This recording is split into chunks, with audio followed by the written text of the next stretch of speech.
Time for our legal corner. It is brought to you by Maserati Montreal, where you can check out the brand new Grecale SUV. Yeah, a Maserati SUV leasing rate starting at only 2.99%. It is an amazing ride from an amazing brand. See it at Maserati Montreal online. That's MaseratiMontreal.com or in their showroom, 8525 DeCary Boulevard, Maserati Montreal. Let's go to Chris Dimakos. Chris, the number here is pretty startling.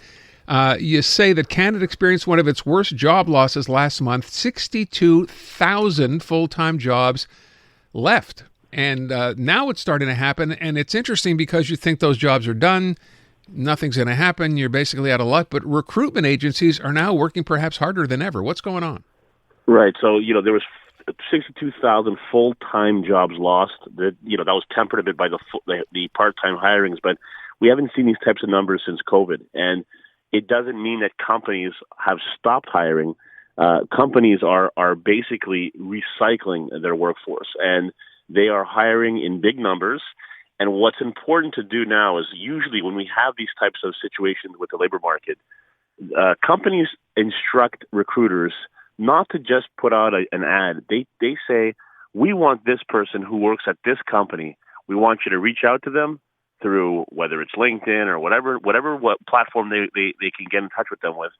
And they ask them, hey, they want to come visit. They want to entertain the thought of coming on board with our company, a competing company. So it's more of a targeted recruitment. And what's happening is in that transition, there's a lot of legal consequences that many people are not aware of, such as, when you decide to leave your existing employer, if you're there for 5, 10, 15 years, there's a whole bunch of job security and equity that you've built up over the years that don't necessarily carry over into your new employment. So the way they approach you, what is said, the emails going back and forth, all that has a consequence as to whether or not, if things don't work out with your new employer, whether or not you can get compensated with severance like you did as if you were with your previous employer.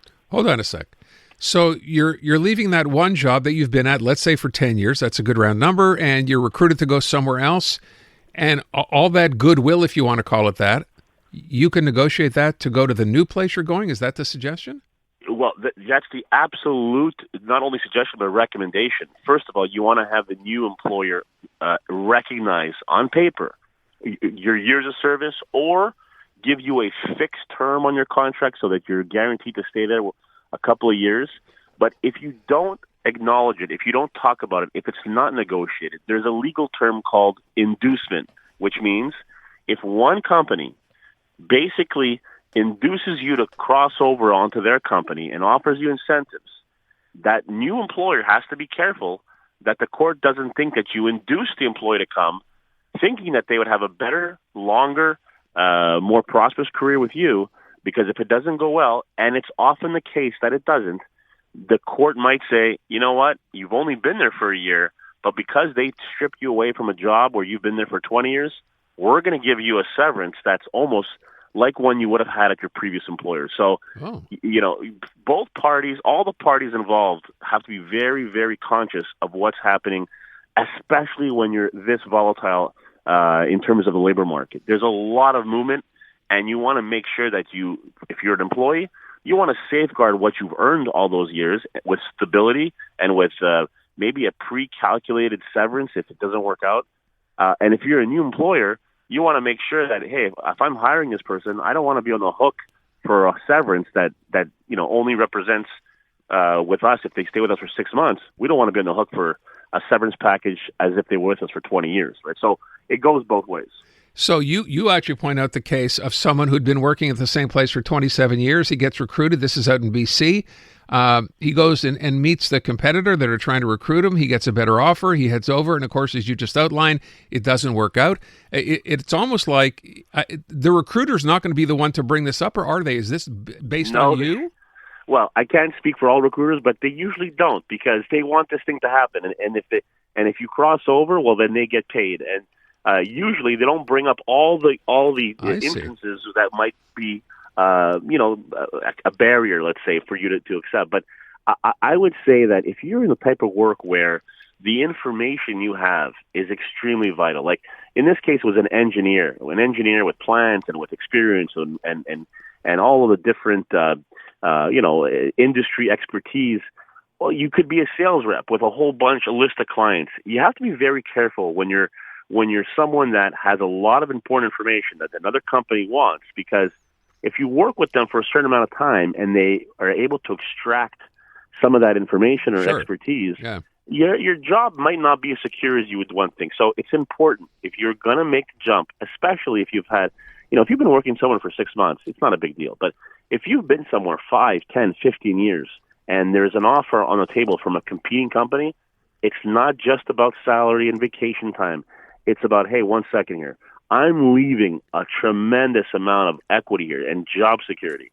What's going to happen when I cross over if it doesn't work out? I want to put something down on paper that not only shows me that you're committed to me long term, but that if it doesn't work out, I will walk away with something that's at least similar to what I have at my existing company, because that should be calculated with your salary. It's not just about your T4s. It's about what you've accumulated in terms of wealth. Let me just, before we get out of here, let me just sort of put the shoe on the other foot. Let's say you get recruited, right? You're induced to go for whatever the reason is. And then to your point, you find out, you know what, they just wanted this from that employee, and 6 months later, see you, you're done. What do you have that you can do as the employee? Right. So in the case that I gave you with an engineer who worked for 27 years, they had nothing in writing. They had absolutely no agreement with the company, and they filed a wrongful dismissal suit.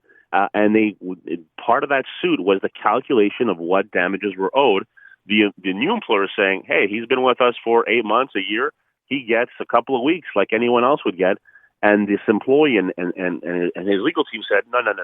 There was inducement here. You basically coaxed him to come over to you thinking that he would be there long term, offering him all these things. So you're on the hook for much of the severance that he would have had at his old employer. And the court sided with the employee, saying to the new employer, you induced him to come over. You got to share some of that responsibility if you're going to let him go, like his old employer did. So in this case, there was no agreement. There was no negotiations with regards to termination, and they had to go to court to get it. It's, again, one of those cases where if you're that employee, it's easy in hindsight to say, first thing you should have done once you were approached is go get yourself a lawyer to explain what you could, in fact, be asking for to protect yourself.